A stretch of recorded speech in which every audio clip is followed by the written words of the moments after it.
رسائل لكل اخواتي اللي في ثانوية عامة.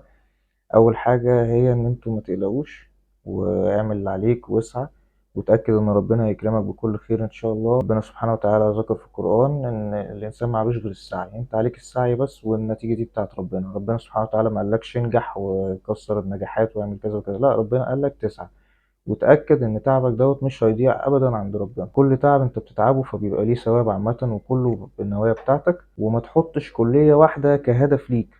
افرض ما جبتش مجموعة، وده هيكون الخير ليك على فكرة، يعني ربنا دايما خططه بتكون أحسن ليك بكتير جدا. خلاص هتفضل بقى ساعتها زعلان ومصدوم ومتعشم فيها، فلا، ابعد عن العشم وتقبل، حاول تتقبل اي حاجه وتتوقع اي حاجه. فانت حط كذا خطه، الخطه دي ما نجحتش في خطه كذا، فانت حط هدف ليك كذا كليه لحد 50%، يعني من اول 100% لحد 50%، اعمل حساب كل حاجه عشان ما تجيش يوم النتيجه وتتصدم وتقعد لسه هتفكر انا اخش طب كليه ايه وبتاع والكلام ده كله. نام كويس ليله الامتحان، اوعى تطبق واوعى تنام ساعتين ليله الامتحان والكلام ده كله، لازم تكون فايق. والحاجة التالتة هي ان انت ما تذاكرش جامد قوي ليلة الامتحان.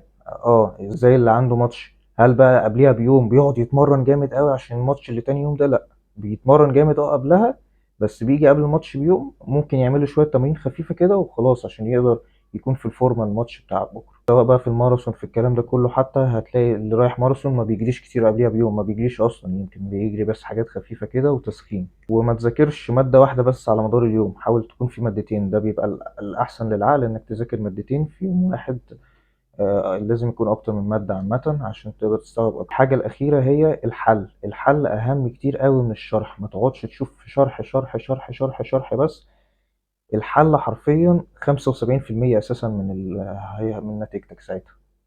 فأنت اعمل اللي عليك، واعمل اللي عليك في نفس الوقت بذكاء. ما هو لو على التعب فالحمار اكتر واحد بيتعب يعني. بس اتمنى اكون افدتكم، وربنا يوفقك يا رب ان شاء الله باعلى الدرجات وباحسن الكليات يا رب، ويكون فيها الخير ليكم اهم حاجه، واشوفكم على خير. سلام.